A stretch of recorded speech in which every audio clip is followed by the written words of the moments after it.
vieja parásita, ya no estés merodeando por aquí. Mi nieto gritó y luego me arrojó agua hirviendo en la pierna, justo en medio de su fiesta de cumpleaños número 25. Mi nuera se encogió de hombros. Son cosas de niños, mamá, no exagere. Todos se echaron a reír. ¿Y yo? Me quedé ahí, sin moverme, hasta que un hombre apareció detrás de mí. Me alegra que estés aquí. Quédate hasta el final y cuéntame desde qué ciudad estás viendo esto. Quiero saber hasta dónde ha llegado mi historia. Me agaché, tomé una servilleta de la mesa cercana y la presioné suavemente contra la quemadura. No lloré, aunque lo deseaba. No quería que me vieran débil. No quería que Luca, mi nieto, Jimena, su novia, ni nadie en esa sala me viera caer. Me enderecé, tratando de mantener la calma, aunque cada paso era una punzada.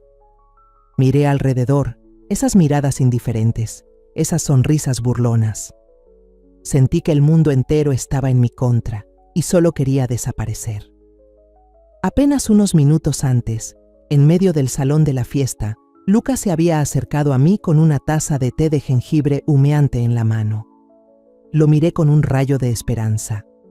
Tal vez se sentía culpable, tal vez quería disculparse con su abuela por haberla tratado mal últimamente, sobre todo sabiendo que fui yo quien pagó todos los gastos de esta fiesta.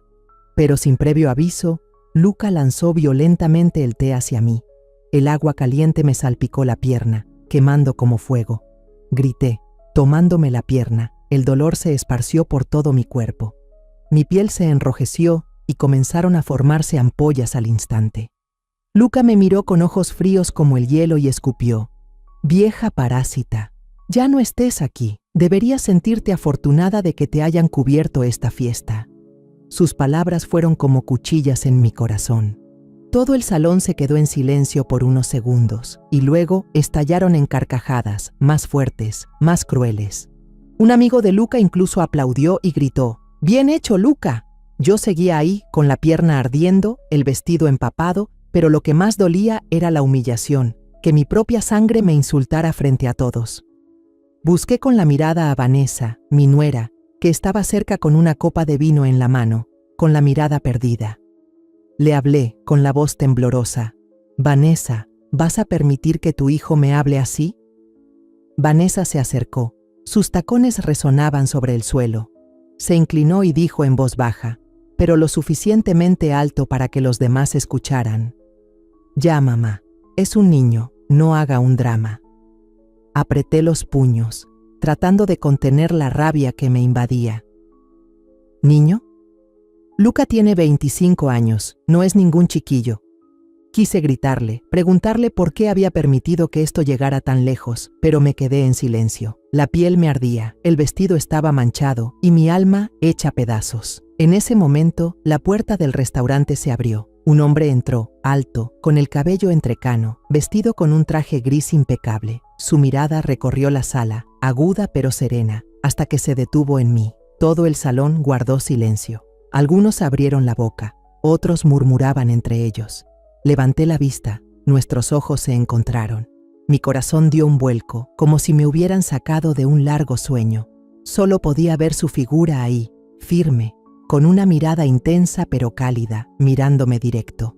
En ese instante, los recuerdos me invadieron, como una película antigua rebobinándose, llevándome de vuelta a los días más dolorosos de mi vida. El año pasado, todavía era María Santamaría, la mujer que vivía en la casa llena de flores moradas en San Miguel de Allende, junto a Ernesto, mi esposo. Él era un empresario exitoso, alguien que siempre sabía cómo hacerme reír aunque el día hubiera sido terrible. Pero esa noche fatídica, todo cambió. Ernesto dijo que llegaría tarde porque el seminario en Querétaro se había alargado. Lo esperé hasta tarde, sentada en la mesa del comedor, con una taza de té de jengibre ya fría entre las manos. Lo llamé 3 veces. El teléfono sonaba sin que nadie contestara. Empecé a sentirme inquieta, con una angustia que pesaba como una piedra.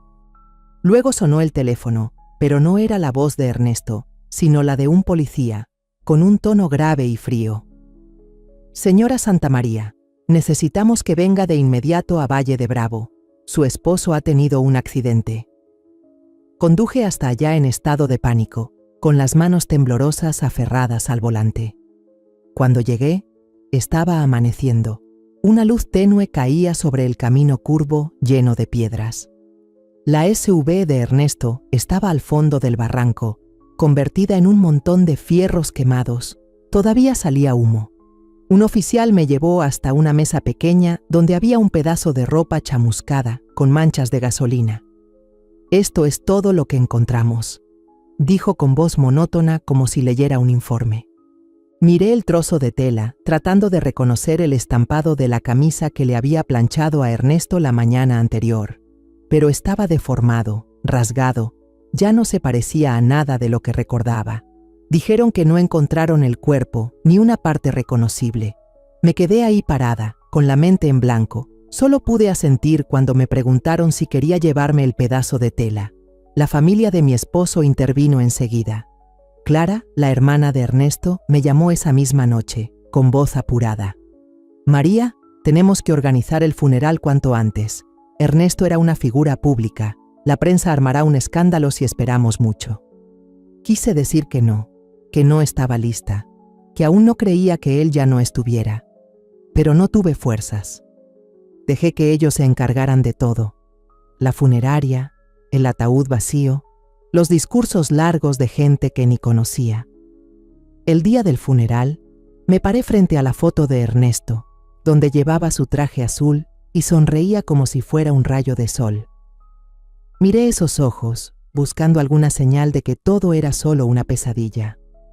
Pero no había nada. Solo sentía vacío. Después del funeral, volví a nuestra casa, que antes fue nuestro hogar y ahora era un lugar frío. Quité una por una las fotos de las paredes, imágenes de nuestros viajes, de las tardes en la terraza viendo el atardecer. Guardé sus trajes en el closet, pasando la mano suavemente por las telas, como si aún tuvieran su calor. Cada prenda, cada botón, me traía de vuelta los días que construimos juntos esta vida. Me paré en el dormitorio, mirando la cama que ahora era solo mía, y me dije: «Se acabó, María. Ahora solo te quedan 2 roles, ser mamá de Rodrigo y abuela de Luca». Me aferré a ese pensamiento como a un salvavidas en medio de la tormenta. Una semana después del funeral de Ernesto, estaba sentada en la sala de mi casa, abrazando su retrato, con los ojos todavía enrojecidos. La habitación estaba en silencio. Solo se oía el tic-tac del reloj de pared. Rodrigo, mi hijo, entró junto a Vanessa, mi nuera. Se sentaron frente a mí, con expresión seria pero no demasiado dura. «Mamá», dijo Rodrigo con tono calmado, «deberías venirte a vivir con nosotros. Aquí sola te vas a sentir muy sola. Además, Luca quiere que su abuela esté cerca». Vanessa asintió y agregó: «Sí, mamá. Nuestra casa es amplia. Sería más cómodo que vivieras con nosotros». Los miré, tratando de encontrar sinceridad en sus ojos, pero sentí una tristeza profunda. No quería dejar esta casa, el lugar donde Ernesto y yo cultivamos nuestro jardín de flores moradas por más de 30 años, donde cada rincón guarda recuerdos. Pero asentí, pensando que tal vez tenían razón. Tal vez estar cerca de mis nietos me haría sentir menos vacía. El día de la mudanza empacaba mis cosas con cuidado. Solo llevé unas cuantas maletas con ropa, el portarretratos con la foto que Ernesto tomó en aquel viaje a Oaxaca y un frasco de vidrio con galletas que horneé la noche anterior. Recordaba que a Luca le encantaban esas galletas. Cuando era niño, saltaba de alegría cada vez que sentía el olor a mantequilla saliendo del horno. Pensé que llevar ese frasco podría hacerlo feliz. Salí de la casa y miré por última vez los arbustos de flores moradas. Sentí el pecho apretado, como si alguien me lo estrujara. Me dije a mí misma: «María, tienes que ser fuerte. Tus nietos te necesitan». Cuando llegué a casa de Rodrigo y Vanessa, me recibieron con una sonrisa. Vanessa señaló una habitación pequeña al final del pasillo. «Aquí te vas a quedar, ya la preparamos». Era un cuarto limpio, pero sencillo, con una cama individual, un armario pequeño y una ventana que daba a una pared de ladrillos. Coloqué el portarretratos de Ernesto sobre la mesa, el frasco de galletas al lado, y sonreí para dar las gracias. Los primeros días, todo parecía ir bien. Vanessa le dijo a la empleada doméstica: «Mi suegra tiene que comer sin sal, acuérdate de no ponerle mucho». A veces, Luca se metía a mi cuarto pidiéndome que le arreglara una blusa rota o que le lavara unos calcetines sucios. Yo hacía todo con una pequeña alegría, pensando que así podía sentirme más cerca de mi nieto, pero no tardé en notar que el ambiente de la casa empezaba a cambiar. Una mañana le pregunté a Vanessa por Lucía, la enfermera que yo había contratado para que me ayudara a controlar la presión y me recordara tomar mis medicinas. Vanessa se encogió de hombros y dijo: «Ya le dijimos que no viniera más. No hace falta. Caminar te va a ayudar a que no se te entuman las piernas». Me sorprendí. Traté de explicarle: «Pero me duelen mucho las rodillas, Vanessa». Lucía me ayudaba bastante. Ella solo sonrió, con ese tono suave pero firme. «No te preocupes, caminar es mejor que cualquier medicina». Quise insistir, pero su mirada me hizo guardar silencio. Empecé a caminar por la casa, aunque cada paso me dolía. Un día abrí el botiquín y mi caja de medicinas para el dolor de articulaciones había desaparecido. En su lugar había otro medicamento, de marca barata, con la caja vieja y desgastada. Tomé la caja y fui a preguntarle a Vanessa. Estaba sentada en la mesa, viendo el celular, y contestó sin levantar la vista: «Ese también sirve, y es más barato». Apreté la caja con fuerza. Quería decirle que el anterior sí me aliviaba, pero simplemente regresé a mi cuarto en silencio. Empecé a darme cuenta de que, en esa casa, mi voz ya no valía nada. Todo lo que compraba, aunque fuera solo un shampoo o una bolsita de té, era revisado. Una vez quise regalarle a Margarita, la vecina amable que siempre me compartía comida, una bufanda de estambre que yo misma tejí. Se la mostré a Rodrigo, con la esperanza de que se sintiera contento. Pero él frunció el ceño. «Mamá, no gastes en tonterías. Tú ya no tienes mucho dinero». Me quedé helada. Esa bufanda la había hecho con mis propias manos, sin gastar un peso, pero sus palabras me dolieron como una bofetada. Guardé la bufanda y ya no se la regalé, con el corazón pesado. Luca, el niño que antes me abrazaba cada vez que volvía de la escuela, ahora me miraba como a una extraña. Una tarde, sin querer, tiré un libro que había dejado sobre la mesa. El libro cayó al suelo y se dobló un poco en la esquina. Luca se lanzó y gritó: «¿Qué hiciste? ¿Sabes lo importante que es ese libro?». Me disculpé y me agaché a recogerlo, pero él me lo arrebató y me miró con desprecio. Me quedé ahí, con las manos temblando, aguantando las ganas de llorar. Empecé a vivir como una sombra en esa casa. Cada mañana doblaba con cuidado mis cobijas, aunque nadie se fijara. Cada tarde preparaba té de jengibre, aunque nadie lo bebiera. Cada noche ponía la mesa, aunque Vanessa solía decir: «Mamá, descanse, que la empleada lo hace».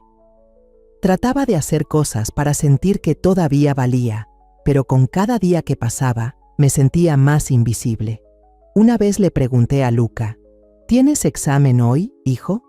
Solo quería iniciar una charla, recuperar un poco de esa cercanía de antes, pero él me lanzó una mirada y con voz fría dijo: «¿Qué preguntona es usted? ¿A poco es asunto suyo como para andar metiéndose?». Me quedé callada, me di la vuelta y sentí el alma hecha pedazos. Me repetí a mí misma que mientras ellos vivieran bien, yo podía aguantar. Pero cada palabra, cada mirada de Luca y Vanessa eran como cuchilladas que poco a poco me iban quitando lo que quedaba de mí. Jimena, la novia de Luca, era la única que me daba un poco de calor humano. Cada vez que Vanessa decía algo hiriente, ella me tomaba del brazo y me apartaba. «No se lo tome a pecho, solo está estresada». Y cuando Luca se ponía pesado, me sonreía. «Señora, Luca es un niño todavía, no le haga caso». Yo miraba esos ojos brillantes y pensaba que al menos alguien me entendía. Vivía en esa casa, pero ya no sentía que fuera un hogar. Dormía en una cama individual y fría, abrazando el portarretratos de Ernesto cada noche, preguntándome qué había hecho mal para que mis hijos y nietos me dieran la espalda. Pero no lloraba, solo seguía en silencio, haciendo cosas pequeñas, con la esperanza de que algún día me miraran diferente. No sabía que ese día llegaría de una forma que jamás imaginé. Esa mañana me desperté con un peso en el pecho. Casi no dormí la noche anterior. Me la pasé mirando la foto de Ernesto sobre la mesa, buscando consuelo en su sonrisa. Reuní todo mi valor. Tomé el estado de cuenta bancario que había impreso el día anterior y salí a la sala. Rodrigo estaba en el comedor con la laptop. Vanessa cerca de la cocina preparando café. Luca comía su cereal, la cuchara sonando contra el plato. Respiré hondo, dejé el papel sobre la mesa y dije con voz tranquila pero firme: Rodrigo, Vanessa, los ahorros de mamá se están acabando. La cuenta de su papá sigue bloqueada porque el abogado necesita más tiempo para validar los documentos. ¿Podrían reducir algunos gastos que no sean necesarios? Vanessa dejó la taza sobre la mesa con tal fuerza que sonó el golpe. Me miró con frialdad y con voz molesta soltó: ¿Y ahora cómo quiere que vivamos? No hay ningún gasto que no sea necesario. Me quedé ahí parada, apretando el papel, tratando de mantener la calma. Solo quería hablar, que buscáramos una solución juntos, pero su tono fue como una bofetada. Rodrigo levantó la vista de la laptop, me miró un segundo y volvió a bajar la mirada sin decir nada. Ese silencio fue aún más cortante que las palabras. Luca, masticando su cereal, intervino de repente con voz gélida: Si ya no tienes dinero, ¿para qué sigues aquí ocupando espacio? Levanté la mirada y lo miré a los ojos. Ese niño al que alguna vez arrullé, al que consolé cuando lloraba, ahora me veía como una carga. En ese instante recordé cuando tenía 5 años y lloraba desconsolado por haber perdido el osito de peluche que le cosí. Me quedé toda la noche haciéndole uno nuevo, solo para ver su sonrisa. Esa sonrisa que ahora ya no existía, reemplazada por una mirada de desprecio. Quise decir algo, preguntarle por qué decía eso, pero la garganta se me cerró. Vanessa le sirvió más leche a Luca con una sonrisa como si nada hubiera pasado. Ay, no exageres, es un chavo, mamá, no te lo tomes a pecho. Pero su mirada era filosa como una navaja, como si me retara a reaccionar. Apreté con fuerza el estado de cuenta que tenía en la mano. Mis uñas se clavaron en la palma. ¿Niño? Luca tiene 25 años. Ya no es un escuincle para escudarse en eso. Pero no dije nada, solo asentí con la cabeza y regresé a mi cuarto. Sabía que si hablaba, no iba a poder contener toda la rabia. Ese mediodía, llamé al banco para tratar de resolver el tema de la cuenta de Ernesto. El asesor me dijo que necesitaban más documentos y le prometí enviarlos lo antes posible. Cuando le conté lo que pasaba a Rodrigo, me miró con voz plana. Mamá, ya estás grande, cualquiera te puede ver la cara. Mejor dame el poder legal y yo me encargo. Así se agiliza todo. Me quedé helada. ¿Poder legal? Eso era lo que Ernesto y yo habíamos construido juntos, con años de trabajo y esfuerzo. Lo miré buscando un poco del hijo que me pedía ayuda para amarrarse las agujetas, pero su mirada era fría, como si yo ya no fuera su madre, sino una inquilina más. Por la tarde, salí al patio para tomar aire y despejarme un poco. Apenas crucé la puerta, escuché unas risitas desde el grupo de amigos de Luca. Me asomé por la ventana y vi a Jimena, la novia de Luca, caminando en círculos, imitando mi forma de andar por el dolor en la rodilla. Exageraba los movimientos y dijo con voz temblorosa: «Luca, hijito, me volví a caer». Todos rieron, incluyendo a Luca y otros 2 amigos. Luca se reía más fuerte que nadie y hasta aplaudió. «Igualita». Me quedé detrás de la puerta, aferrada al marco, sintiendo como si me clavaran algo en el pecho. Jimena, la que creí que me apoyaba, la que me consolaba cuando Vanessa o Luca me hablaban feo, ahora mostraba su verdadera cara. Nunca fue sincera, solo fingía para después burlarse de mí. Regresé a mi cuarto, cerré la puerta y traté de no llorar. No quería que me vieran débil, pero el dolor me ahogaba como una ola gigante. Me senté en la cama, miré la foto de Ernesto y susurré: «Amor, ¿qué hago ahora?». Solo el silencio me respondió. Esa noche, me senté sola en el balcón. La luz de la luna caía suave sobre mis manos. Luca pasó junto a mí, con audífonos, sin siquiera mirarme. Le hablé bajito. «Luca, ¿quieres una galleta? Hice tus favoritas». Se detuvo. Volteó con cara fastidiada. «Ya no hagas galletas. ¿Quién come esas cosas pasadas de moda?» No dije nada. Lo vi alejarse. Su figura desapareció detrás de la puerta. Sus palabras fueron la gota que derramó el vaso. Me levanté, fui a la cocina, tomé el frasco con las galletas que había hecho la noche anterior y lo metí en una bolsa de plástico. Ya no quería guardarlo. Ese frasco, que representaba mi pequeño intento de alegrarle el día a mi nieto, ya no significaba nada. Regresé a mi cuarto, me senté en la cama y abracé la foto de Ernesto. Por primera vez en muchos años, sentí que ya no pertenecía a esta casa. He hecho de todo, he aguantado, me he esforzado por demostrar que aún valgo, pero para ellos solo soy una vieja inútil. Miré por la ventana, la luna seguía igual de pálida y me pregunté, «María, ¿qué te queda?» Pero encontré la respuesta dentro de mí. En los días que siguieron, empecé a notar un cambio raro en la forma en que Luca me trataba. Una tarde, mientras yo estaba sentada en un rincón de la sala, remendando con cuidado una camisa rota suya, Luca entró de repente, con una sonrisa enorme en la cara. Se sentó junto a mí, con una voz dulce como si nunca me hubiera dicho cosas hirientes antes. «Abuela, ya casi es mi cumpleaños.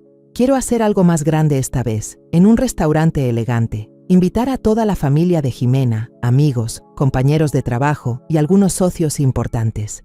¿Tú podrías pagarme la fiesta?» Detuve la aguja, lo miré a los ojos, buscando algo de sinceridad. Dentro de mí había dudas, y sin darme cuenta, apreté el estado de cuenta bancario que llevaba en el bolsillo. Mis ahorros ya se habían reducido bastante, y la cuenta de Ernesto aún no estaba resuelta. Pero pensé que tal vez esto haría que Luca se acercara un poco más a mí, que valorara a su abuela un poco más. Asentí con la cabeza y le dije en voz baja, «Está bien, yo me encargo». Luca sonrió de oreja a oreja y me dio unas palmadas en el hombro. «Gracias, abuela, eres la mejor». Sentí un calorcito en el pecho, aunque fuera solo por un momento. Me puse en contacto con el restaurante, hice la reserva, escogí el menú y me aseguré de que todo fuera perfecto, justo como Luca lo quería. Revisé cada detalle con mis propias manos, desde la decoración de las mesas hasta el pastel de chocolate que a él tanto le gusta. Cada vez que pensaba en la cara feliz de Luca, me repetía que estaba haciendo lo correcto, que esta era una oportunidad para unir de nuevo a la familia. Pero en el fondo no podía sacudirme esa sensación de incomodidad, como si estuviera caminando sobre hielo delgado. El día de la fiesta, llegué al restaurante con un vestido azul sencillo, de algodón suave que había elegido esa misma mañana, pensando que era lo bastante formal para ver a los amigos y socios de Luca. Llegué media hora antes, como buena persona mayor precavida, siempre queriendo que todo esté en orden. El restaurante estaba en el centro de la ciudad, con lámparas de techo brillando, las mesas perfectamente ordenadas y un leve aroma a entrada flotando en el aire. Me acerqué al mostrador de recepción, sonreí y le pregunté a la joven que estaba ahí sobre el plano de las mesas y el pastel que había encargado. Ella me miró de arriba a abajo, entrecerrando los ojos, con un tono desconfiado. «¿Usted es la empleada doméstica?» Me quedé pasmada un segundo, pero luego solo sonreí leve y negué con la cabeza. «No, soy la abuela de Luca, el festejado de hoy». Ella asintió con la cabeza, aunque con una mirada de duda, y me señaló el salón diciéndome que revisara por mi cuenta. Entré al salón, donde los invitados ya empezaban a llegar. Jóvenes bien vestidos charlaban animadamente. Las copas chocaban con un tintineo alegre. Busqué con la mirada mi lugar. Cada mesa tenía un cartelito con los nombres de los invitados, pero por más que busqué, no encontraba el mío. Me bajó un poco el ánimo y me acerqué a un mesero que pasaba con una charola de bebidas. «Joven, ¿has visto alguna silla con el nombre de María Santamaría?» Me miró y señaló hacia la zona del buffet, con voz indiferente. «Por allá hay sillas libres, búsquese una». Asentí, tratando de mantener la sonrisa, pero por dentro empezaba a sentirme fuera de lugar, como si no encajara en la misma fiesta que yo había financiado. Me quedé cerca del buffet, mirando alrededor en busca de una silla vacía. El grupo de amigos de Luca estaba ahí cerca, riendo fuerte, tomándose fotos sin parar. Mi nieto Luca estaba en medio, alto, con su cara brillante, luciendo impecable con su camisa blanca. Lo vi desde lejos, sentí el corazón calentarse, pensando que al final de cuentas, hoy era su día especial. Me acerqué con cuidado y pregunté bajito: «Luca, ¿necesitas algo más? ¿Ya sacaron el pastel que encargué?». Se volteó, me miró como si fuera una extraña y contestó cortante: «No, vete a otro lado, estoy tomando fotos». Su voz era fría, sin una pizca de cariño. Me quedé quieta, tragando ese dolor que me pinchaba el pecho. Luego retrocedí un paso, buscando un rincón donde no estorbara. Justo en ese momento, Jimena se acercó con un plato lleno de comida en la mano. Llevaba un vestido rojo encendido, el cabello rizado suelto y una sonrisa deslumbrante como de celebridad. Yo aún no decía nada cuando, accidentalmente, chocó conmigo con fuerza. El plato se inclinó y la salsa de tomate caliente cayó sobre mi vestido, empapando una gran parte. Perdí el equilibrio y caí al suelo, golpeando la rodilla contra el piso frío de azulejo. Me dolió terriblemente, pero hice un esfuerzo por levantarme. Jimena se tapó la boca con una expresión dulce que daba escalofríos y dijo: «Ay, abuela de Luca, ¿está bien?». Pero sus ojos mostraban una satisfacción evidente, sin rastro de culpa. Alrededor, los amigos de Luca se rieron a carcajadas, algunos incluso señalaron. Nadie vino a ayudarme. Apreté los dientes y me levanté sola, tratando de quitar la salsa de mi vestido con la mano, pero ya estaba manchado y pegajoso. El olor fuerte del tomate me revolvía el estómago. Solo quería salir de ahí cuanto antes. Entonces Luca se acercó y me vertió una taza de té caliente en la pierna. Me llamó parásito viejo, aunque yo había pagado toda la fiesta para él. Vanessa, su madre, se rió y dijo que tenía que entenderlo porque todavía era un niño. Rodrigo, por su parte, se dio la vuelta con indiferencia, como si yo fuera una anciana indigente que se había colado por error en la celebración. Probablemente me habría quedado ahí, congelada, si ese hombre, el que siempre había esperado, no hubiera aparecido y caminado hacia mí. Casi dejé de respirar, con los ojos fijos en él, el corazón golpeando con fuerza. «Sabía que vendrías», susurré, sin saber si le hablaba a él o a mí misma. Todo lo demás se volvió borroso. Las voces del gentío desaparecieron y solo quedó él, el hombre que creí perdido para siempre. Se detuvo en medio del salón, su mirada filosa recorriendo a cada persona. Luca se quedó con la boca abierta, el rostro pálido como si hubiera visto un fantasma. Vanessa temblaba tanto que dejó caer su copa de vino, salpicando de rojo el vestido de gala de Jimena. Jimena, asustada, retrocedió y tropezó con una silla. Rodrigo, mi hijo, permanecía inmóvil, con los ojos abiertos de par en par, sin poder creer lo que veía. Yo lo observaba todo, pero no podía apartar la vista de ese hombre. Entonces habló, su voz grave y clara resonando en todo el salón. «Soy Ernesto Santamaría, abuelo de Luca, anfitrión de esta fiesta y esposo de esta mujer que ustedes han humillado». Señaló hacia mí y su mirada se suavizó al encontrarse con la mía. Todos pensaban que había muerto en aquel accidente de coche, pero nunca estuve muerto. El silencio cayó como una manta sobre el lugar, como si un papel en blanco acabara de ser desgarrado. Los murmullos comenzaron, pero yo ya no escuchaba nada. Solo veía a Ernesto, el hombre que amaba, el que creía perdido, parado frente a mí, más vivo y fuerte que nunca. Ernesto avanzó, sin mirar a nadie más, se arrodilló ante mí y con delicadeza examinó mi pie vendado por la quemadura. «¿Estás bien?», me preguntó con esa voz cálida de antes, de cuando nos sentábamos juntos en el porche a mirar las flores violetas del jardín. Asentí con la cabeza, tomando su hombro sin pensar, no por el dolor, sino porque ya no me sentía sola. Por primera vez en meses, sentí una chispa de luz colarse en mi alma, como una llama encendida en plena tormenta. Miré a mi alrededor y vi a Vanessa retroceder, con la mano en el pecho, completamente pálida. Luca tropezó con la mesa del pastel, haciéndolo tambalear mientras el betún de chocolate se deslizaba al suelo. Murmuraba algo, pero no entendí. Rodrigo seguía ahí, evitando la mirada de Ernesto, con los puños apretados. Jimena, la que antes fingía consolarme, ahora trataba de esconderse en un rincón, como si quisiera desaparecer. Pero ya no me importaban.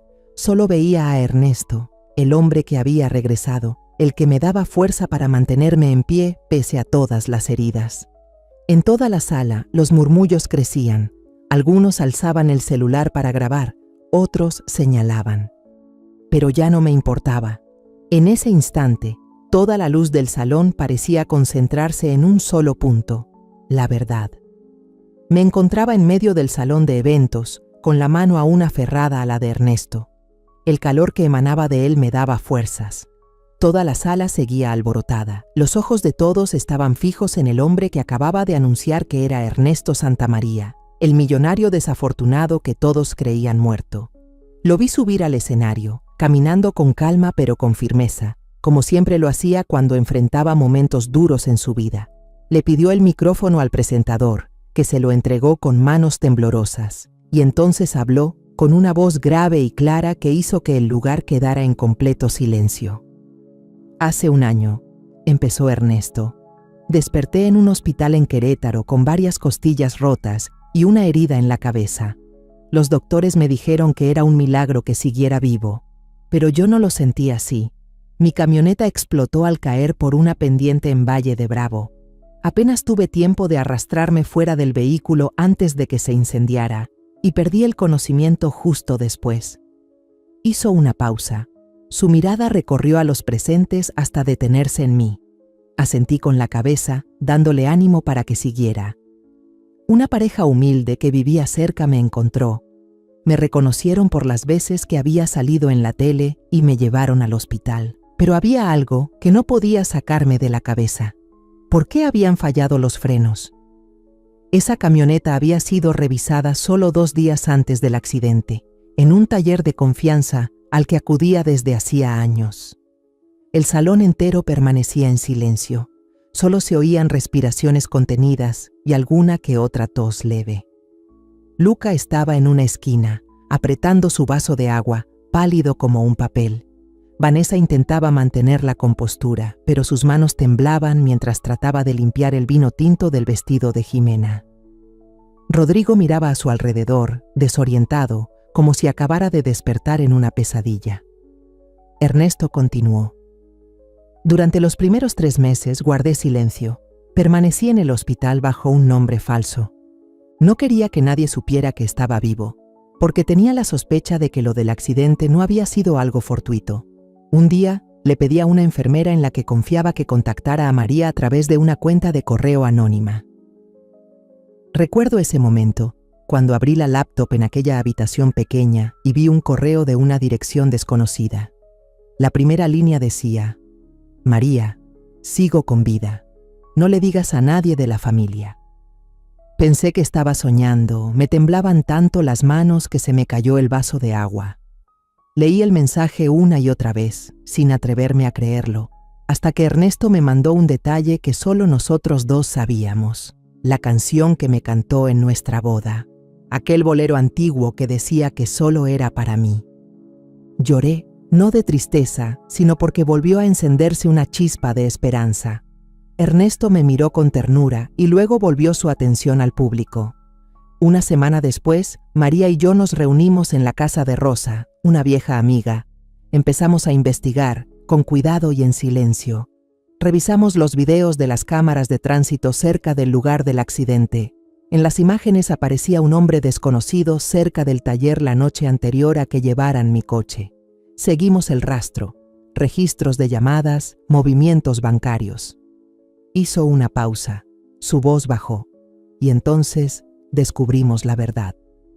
Tomé una respiración profunda, recordando esas noches eternas sin poder dormir, cuando Ernesto y yo nos sentábamos en el cuartito de Rosa, revisando hoja por hoja todos los documentos. Yo misma había tomado un mechón de cabello del cojín de Luca, cuando se quedó dormido en el sillón. Lo envolví con cuidado en un pañuelo limpio y lo envié al laboratorio para compararlo con el ADN encontrado en el trapo manchado de aceite de frenos que la policía halló cerca del lugar del accidente. El resultado llegó 2 semanas después y fue como una puñalada. El ADN coincidía con el de Luca. No quería creerlo, pero las pruebas eran irrefutables. Ernesto siguió hablando, su voz más firme. Le pedí a María que colocara un pequeño dispositivo de grabación en el cuarto de Luca. Una noche, cuando todos dormían, ella lo hizo en silencio, con el corazón roto.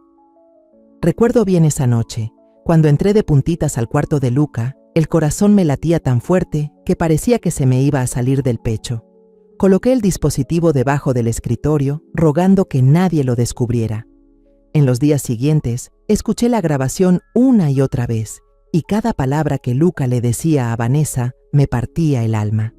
Mamá, contraté a alguien para que dañara los frenos. En cuanto él desaparezca, todo será nuestro, decía Luca con frialdad. Vanessa le respondió, lo hiciste muy bien, ya le transferí el dinero a ese tipo. No te preocupes, nadie sospechará nada. Escuchaba eso con las manos temblando y las lágrimas cayendo sobre el teclado.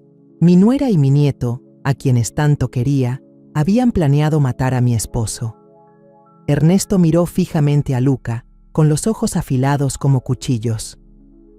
Luca, contrataste a alguien para que saboteara mis frenos. Vanessa, tú ayudaste con el dinero para encubrirlo. Luego volteó hacia Rodrigo, su voz más suave. ¿Y tú, Rodrigo? No sabías del plan, pero dejaste que esta familia se hundiera. No defendiste a tu madre cuando tu propio hijo y tu esposa la trataron como basura. Rodrigo agachó la cabeza, se cubrió la cara con las manos, incapaz de decir una palabra. Luca retrocedió, negando desesperado. No, no fui yo. Vanessa intentó hablar, su voz temblorosa. Papá, estás malinterpretando todo. Ernesto alzó la mano, indicándoles que callaran. Se giró hacia mí con la mirada serena. María, eres la abuela de Luca. Te dejo a ti decidir cuándo revelar toda la verdad. Lo miré, y luego a Luca, a Vanessa, a Rodrigo. En ese momento sentí una fuerza distinta dentro de mí. Ya no era la anciana invisible, la que se quedaba callada siempre. Estaba lista. Ese momento es ahora, dije con voz firme, sin titubeos. Toda la sala seguía en shock tras la declaración de Ernesto, el hombre que todos creían muerto en aquel accidente hace un año. Él me miró con determinación. Luego caminó hacia el centro del salón, levantando la mano. En un segundo, la puerta principal del restaurante se abrió de golpe. Los goznes chirriaron en medio del silencio absoluto. 6 policías entraron, uniformes azul oscuro, miradas duras, pistolas visibles bajo la luz de las lámparas. El oficial al mando, un hombre alto de rostro severo, levantó la orden de arresto y gritó con voz potente. Vanessa Santamaría y Luca Santamaría quedan arrestados por intento de homicidio y complicidad. Todo lo que digan y hagan será usado como prueba en su contra. El salón entero estalló en caos. Los invitados se volteaban entre ellos, murmurando. Algunos sacaban sus celulares para grabar. Los flashes parpadeaban sin parar. Una chica joven cerca de la mesa del pastel se tapó la boca y gritó. ¿Qué? ¿Intento de homicidio? Un hombre de traje, tal vez socio de Luca, se levantó bruscamente. La silla cayó al suelo y murmuró. No puede ser, ese muchacho. Los murmullos llenaban el ambiente como un enjambre alborotado, pero yo no aparté la vista de Vanessa y Luca. Vanessa se desplomó en el suelo, con el vestido de seda rojo todo arrugado, abrazándose a la pierna del policía más cercano, la voz quebrada por el pánico. No, están equivocados. Yo no hice nada. Fue Rodrigo, fue mi esposo quien me obligó. Él dijo que teníamos que deshacernos de ese hombre para quedarnos con la herencia. Se giró hacia Rodrigo, apuntándolo con el dedo tembloroso. Dilo, Rodrigo, diles que tú me obligaste. Yo miré a mi nuera, la misma que alguna vez controló hasta el último centavo mío, ahora arrastrándose de rodillas por el piso, con el rímel mezclado con lágrimas chorreándole por la cara. Se aferraba al policía, pero él le quitó las manos con frialdad y le ordenó con firmeza. Póngase de pie y venga con nosotros. Luca parecía un animal acorralado. Retrocedió y chocó con la mesa del banquete, tirando copas de vino y platos de comida al suelo con gran estruendo. Su rostro estaba encendido de furia, los ojos desorbitados, y apuntó hacia mí. Fue ella, mi abuela, la que planeó todo. Está celosa de mi mamá, celosa de mí porque administramos mejor el dinero. Ella inventó todo para arruinarnos. Se lanzó hacia adelante, intentando agarrar a Ernesto por la camisa, pero un policía lo interceptó al instante, sujetándolo del hombro. Luca forcejeaba, gritando: «¡Suéltenme! Yo no hice nada. Ella fue quien mandó a sabotear el coche, no yo».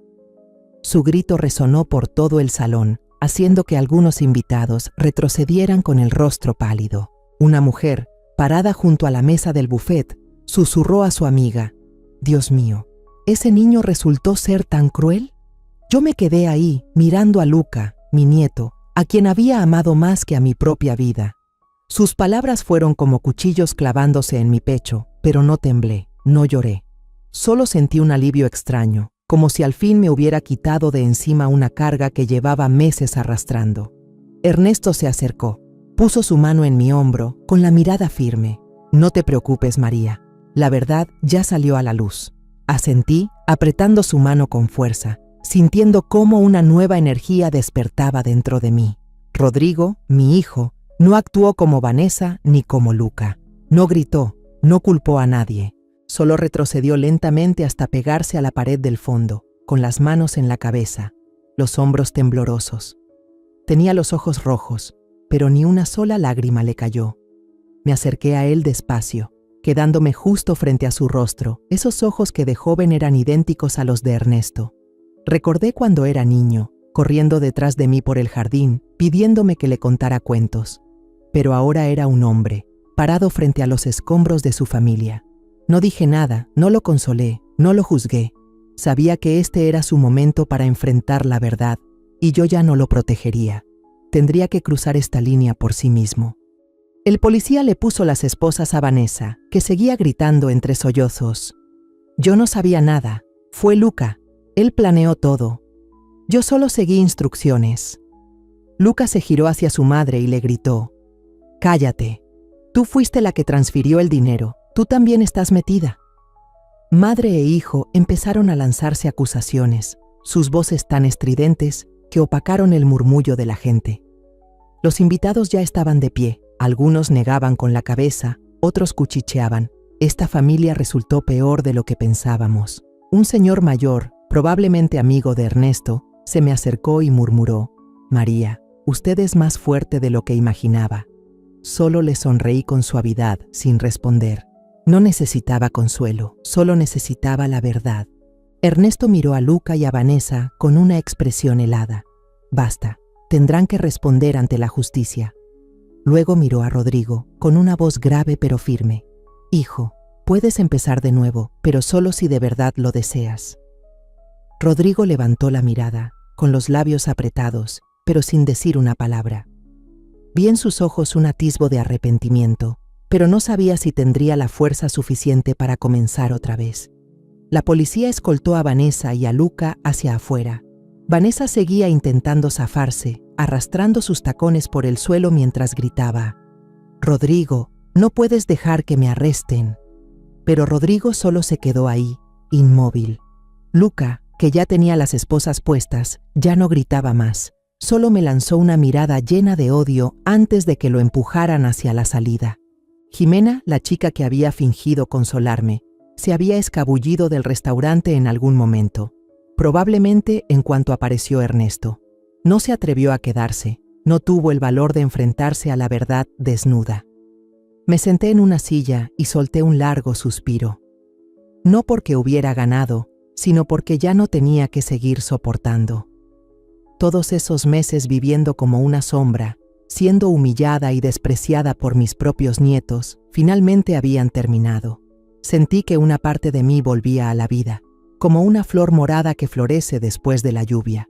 Ernesto se sentó a mi lado y me tomó la mano. «¿Estás bien, María?». Asentí con una sonrisa sincera. «Ahora sí, amor». El murmullo de los invitados, los flashes de los celulares, todo eso ya era solo un fondo lejano. Me había reencontrado conmigo misma y desde esta noche viviría para mí sin más cargas.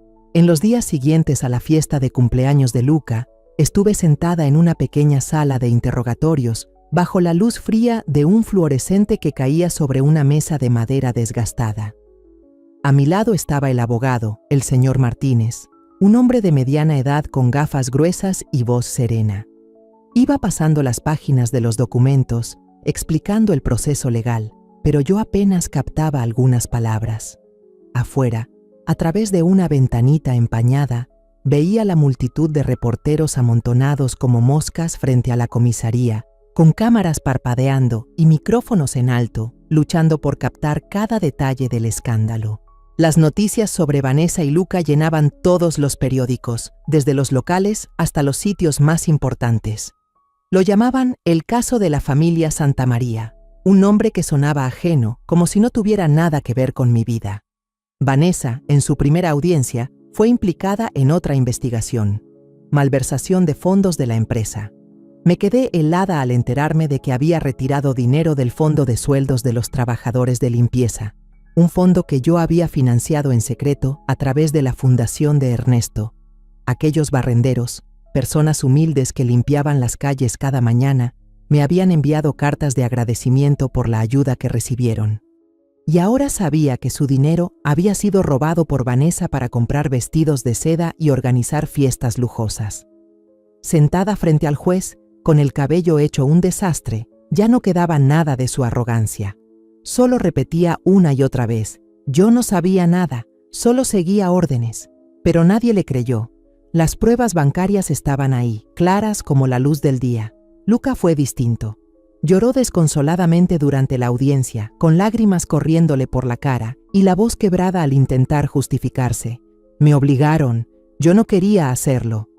Pero las grabaciones que había escondido en su cuarto, los mensajes entre él y un hombre desconocido, y la muestra de ADN encontrada en el trapo con grasa de frenos lo dijeron todo. Había contratado a alguien para sabotear los frenos del coche de Ernesto con la intención de quedarse con su herencia. Yo estaba sentada en la última fila del tribunal, mirando a mi nieto, pero no sentí lástima. En su lugar solo sentí un vacío, justo donde antes vivía el amor que le tenía. No sentí rabia, ni odio, solo un hueco inmenso, como si una parte de mí hubiese desaparecido por completo. Rodrigo vino a verme una tarde en la que llovía a cántaros. Yo estaba sentada en la casita que Ernesto había alquilado temporalmente para nosotros, cerca del centro de la ciudad. La lluvia golpeaba fuerte sobre el tejado, mezclándose con el aroma del té de jengibre que acababa de preparar. Sonó el timbre y al abrir la puerta vi a Rodrigo parado ahí, con la camisa empapada, los zapatos viejos hechos trizas y la mirada sin un rastro de orgullo. «Mamá, ya no me queda nada», dijo con voz ronca. Me despidieron de la empresa, los amigos, los socios, todos me dieron la espalda al enterarse de que soy el esposo, el padre de delincuentes. Bajó la cabeza, apretando las manos como si luchara por contener algo. Miré a mi hijo, aquel que alguna vez fue mi orgullo y ahora no era más que una sombra. No lo consolé de inmediato, solo abrí más la puerta y le dije en voz baja: «Pasa, ya preparé té, puedes quedarte a cenar». Él asintió, entró y sus zapatos dejaron marcas de agua sobre el piso de madera. Serví el té y le puse enfrente una galleta, del tipo que a Luca le encantaba, pero que ahora horneo solo para recordarme que aún puedo crear algo bueno. Esa cena fue silenciosa. Rodrigo comía despacio, no hablaba mucho, solo levantaba la vista de vez en cuando, como queriendo decir algo sin lograrlo. No le pregunté nada. No lo presioné. Sabía que necesitaba tiempo para enfrentar lo que hizo, para asumir sus errores por permitir que Vanessa y Luca cruzaran tantos límites. Cuando se levantó para irse, solo le dije: «Sabes dónde encontrarme, si me necesitas». Él asintió y salió, su silueta desvaneciéndose bajo la lluvia. Jimena, la mujer que fingía consolarme, ahora era el centro de atención en redes sociales. Circulaba un video donde se veía claramente cómo me arrojaba una copa de vino sin querer durante la fiesta, La gente analizaba cada uno de sus gestos, desde su sonrisa falsa hasta la manera en que imitaba mi forma de caminar para burlarse. Perdió un contrato publicitario importante, las marcas le dieron la espalda y su perfil se llenó de comentarios críticos. Pero lo que más me dolió no fue su caída, sino que nunca se disculpó, ni una palabra, ni un mensaje. Ya no menciono su nombre, pero cada vez que lo recuerdo, solo siento una decepción suave, como una brisa que pasa. Aquella noche, Ernesto se sentó a mi lado en la sala mientras yo sacaba una caja de madera vieja con cartas de cuando éramos jóvenes.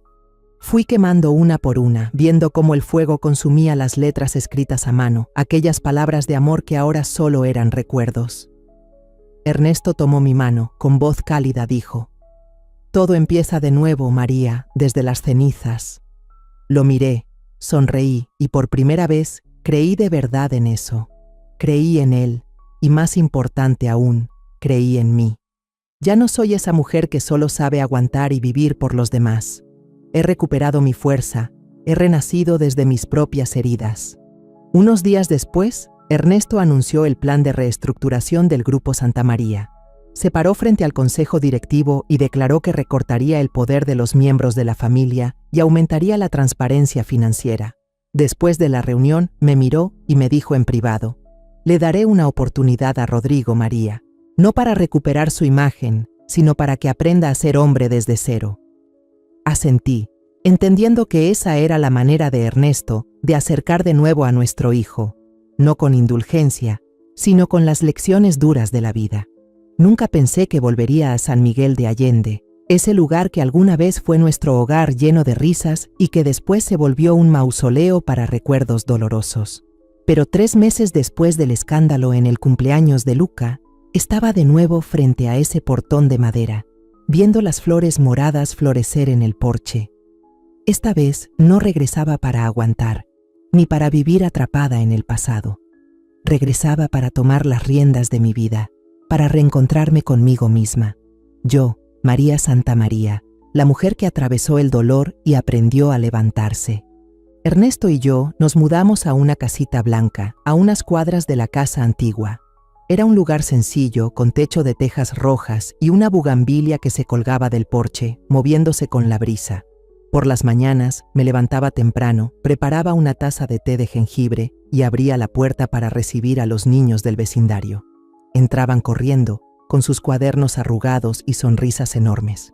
«Abuela María, ¿me enseña a escribir gato?», gritaba Sofía, una niña de ojos brillantes. Me sentaba con ella, le tomaba la mano y le guiaba letra por letra, sonido por sonido. Esas horas enseñando, aunque fueran cosas simples, me hacían sentir útil, como si sembrara algo bueno. Por las tardes, me sentaba junto a la ventana a escribir todo lo que había pasado, desde el día que Ernesto desapareció hasta los meses en que viví como un fantasma en la casa de Rodrigo, y ese instante en que todo salió a la luz.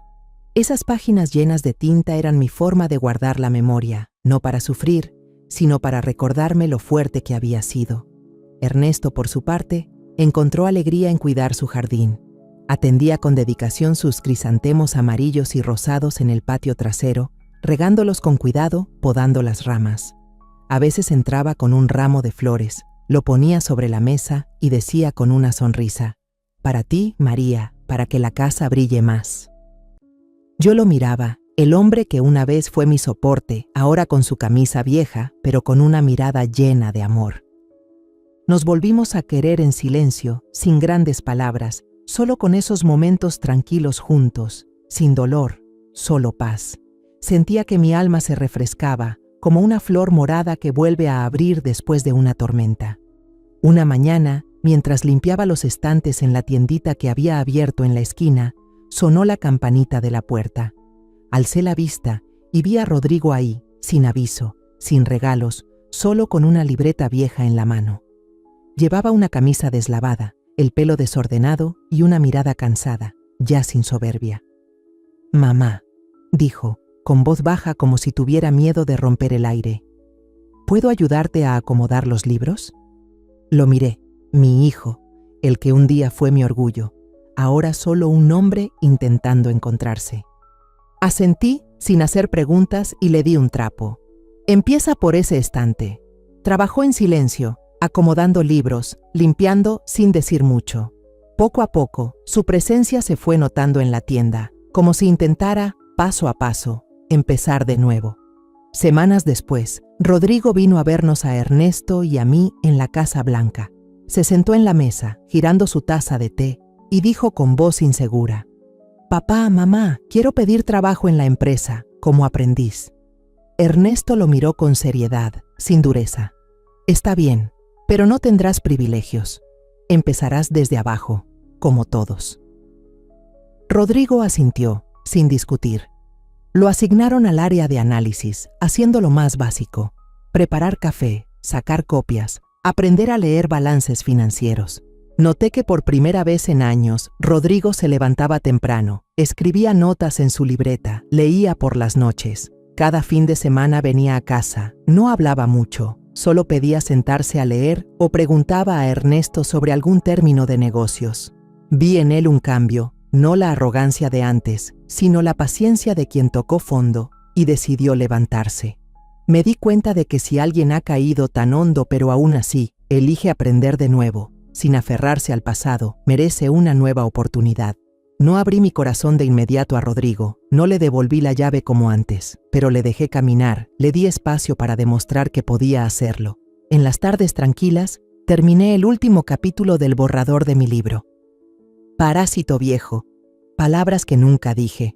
No lo escribí con la intención de publicarlo, sino para dejar constancia de mi camino, de cómo pasé de ser una mujer humillada por sus propios hijos y nietos a alguien que recuperó su fuerza y su paz. Dejé el manuscrito sobre la mesa, pensando que sería solo un recuerdo personal. Pero una noche, Ernesto lo leyó, luego me miró con los ojos brillantes. «María, deberías dejar que la gente lo lea. No para contar tu historia, sino para que quienes han vivido algo parecido sepan que no están solos». Me quedé pensando, luego asentí. Tal vez tenía razón. Quizás mi historia podría ser una luz para alguien que se siente perdido. Me senté junto a la ventana, mirando cómo las bugambilias se mecían con el viento. Ya no sentía el alma tan pesada como antes. Me había reencontrado conmigo misma, no a través del reconocimiento de los demás, sino en las pequeñas cosas que hacía a diario: enseñar a los niños, escribir, amar a Ernesto y permitirme vivir. Sonreí, sintiendo una especie de renacer dentro de mí, como si fuera una flor violeta que volvía a florecer, más viva que nunca. Mi pequeña librería estaba escondida en una esquina de San Miguel de Allende, con una puerta de madera pintada de azul y un letrero hecho a mano que decía: «Libros y cuentos». Desde que volví hace 3 meses, convertí ese lugar en mi refugio, donde no solo vendo libros, sino que también comparto historias y lecciones de vida. Imprimí 10 copias de mi libro, Parásito viejo, palabras que nunca dije, y el papel todavía olía a tinta fresca. No planeo venderlo en grande, solo coloqué una copia en el estante de madera, entre 2 libros de cuentos ya amarillentos, como un recuerdo silencioso. Las otras copias las guardé en un cajón, pensando que quizás siempre serían un secreto solo mío. Ese mediodía, la luz del sol se colaba por la ventana, iluminando los estantes con una capa de polvo suave. Sonó la campanita de la puerta. Levanté la vista y vi entrar a una niña de unos 8 años. Su cabello estaba húmedo de sudor, la camiseta gastada en los hombros, y sus ojos grandes brillaban de curiosidad. Abrazaba un cuaderno viejo, se acercó al mostrador y me dijo con voz temblorosa: «Abuelita, ¿me puede leer algo?». Sonreí, dejé el bolígrafo con el que estaba escribiendo y le pregunté: «¿Qué quieres escuchar? ¿Un cuento de princesas y príncipes o una historia sobre una abuela?». La niña dudó, retorció la orilla de su camiseta y respondió: «Quiero una historia de una abuela fuerte, que no llore aunque le hagan daño». La miré y sentí que algo dentro de mí se calentaba, como si acabara de tocar un rincón muy hondo de mi alma. Acerqué una silla, la invité a sentarse y saqué Parásito viejo del estante. «Entonces llegaste al lugar indicado», le dije mientras abría la primera página. Leí despacio, contando la historia de una mujer que fue humillada por su propia familia, que la llamaron inútil, pero que encontró la fuerza para seguir adelante.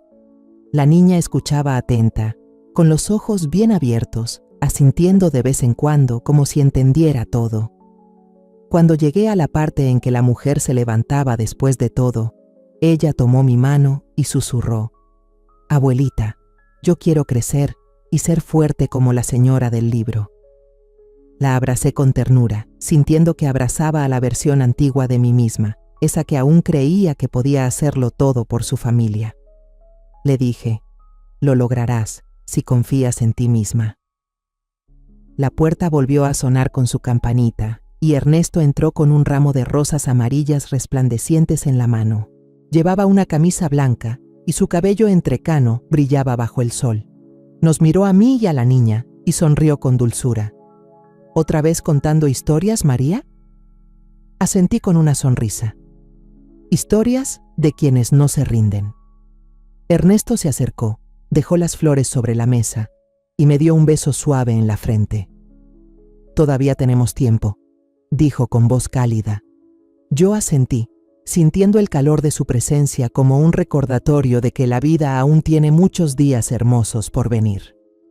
Después de que la niña se fue, llevándose el libro de cuentos que le regalé, me quedé sentada en el mostrador mirando hacia la calle pequeña. La gente pasaba de un lado a otro y se oían risas de niños a lo lejos. Me di cuenta de que ya nadie me llamaba parásito viejo. Ya no había susurros a mis espaldas, ni miradas de desprecio. Solo quedaba yo, María Santamaría, una mujer que aprendió a perdonarse, no a Vanessa ni a Luca, sino a sí misma, por haberse dejado vivir tanto tiempo a la sombra de ellos. Dejé atrás el dolor, no porque lo olvidara, sino porque lo enfrenté y lo superé. Aquella tarde, una mujer de mediana edad entró a la tienda, con el cabello recogido y una blusa sencilla. Miró alrededor y luego señaló mi libro en el estante. Escuché hablar de este. ¿Es cierto que lo escribió basándose en su historia? Asentí con la cabeza y le conté brevemente mi camino, sin adornos, solo la verdad. Ella escuchó con atención, con los ojos enrojecidos, y dijo: «A mí también mi familia me hizo a un lado, pero nunca me atreví a levantarme. Gracias por escribirlo». Compró el libro y lo abrazó como si abrazara una esperanza. La vi salir, con el corazón liviano, sabiendo que mi historia ya no era solo mía. Ernesto y yo cenamos bajo la bugambilia, con las luces de los faroles colgando del techo brillando suave. Me habló de los nuevos planes para el Grupo Santamaría, de la idea de crear una beca para niños con pocos recursos. «¿Quieres participar?», me preguntó. Yo sonreí. «Primero déjame enseñarles a deletrear, luego vemos». Me tomó la mano y nos quedamos ahí, en silencio, sin necesidad de decir mucho. Nuestro amor ahora era comprensión, momentos sencillos pero completos. Rodrigo sigue viniendo cada fin de semana. Ya no menciona a Vanessa ni a Luca, solo habla de su trabajo, de lo que está aprendiendo en la empresa. Una vez trajo un libro de negocios y me preguntó: «Mamá, ¿ya lo leíste? Está buenísimo». Tomé el libro y sonreí. «Lo voy a leer, pero me tienes que contar qué aprendiste tú». Él rió. La primera vez que lo vi hacerlo desde que lo perdió todo. No me apresuro a abrirle mi corazón otra vez, pero veo en él un cambio, un hombre que intenta comenzar de nuevo. En otra mañana, me senté en la librería mirando el libro Parásito Viejo en el estante. Ya no es solo mi historia, es un recordatorio de que volví a vivir, de la forma más suave posible. Perdoné, no por los demás, sino porque yo merezco estar en paz. Tomé el ramo de rosas amarillas que me dio Ernesto, olí su aroma dulce y sonreí. Mi vida ahora son días nuevos, historias nuevas y un corazón que ha vuelto a encontrar la luz. Para mí, atravesar el dolor causado por mi propia familia me dejó una lección profunda. El valor de una persona no está en cómo los demás la ven, sino en cómo se levanta y se ama a sí misma después de haber sido herida. Una vez me llamaron parásito viejo, viví como una sombra en la casa de mis propios nietos, pero aprendí a perdonar, no para borrar lo que me hicieron, sino para liberar mi alma. Mi renacer vino de elegir vivir para mí. de encontrar paz en cosas simples como enseñar a los niños a leer, escribir libros o amar al esposo que creí perdido. De verdad quiero decirte algo, tú que has llegado hasta este punto de mi historia. No importa cuán hondo te haya tirado la vida, cree que eres lo bastante fuerte para levantarte, para vivir una vida que esté a la altura de quien realmente eres. La historia que contamos es ficticia, pero está basada en algunos hechos reales. Los nombres y lugares han sido cambiados para proteger la identidad de quienes estuvieron involucrados. No contamos esto para juzgar, sino con la esperanza de que alguien escuche y se detenga a pensar, ¿cuántas madres están sufriendo en silencio dentro de su propia casa? Siento verdadera curiosidad. Si fueras tú, en mi lugar, ¿qué harías? ¿Elegirías callar para mantener la paz o te atreverías a enfrentarlo todo para recuperar tu voz? Quiero saber lo que piensas, porque cada historia es una vela que puede iluminar el camino de alguien más. Dios siempre bendice, y yo creo firmemente que el valor nos lleva a días mejores. Mientras tanto, en la pantalla final te dejo 2 de las historias más queridas del canal. Te aseguro que te sorprenderán. Gracias por haberte quedado hasta aquí.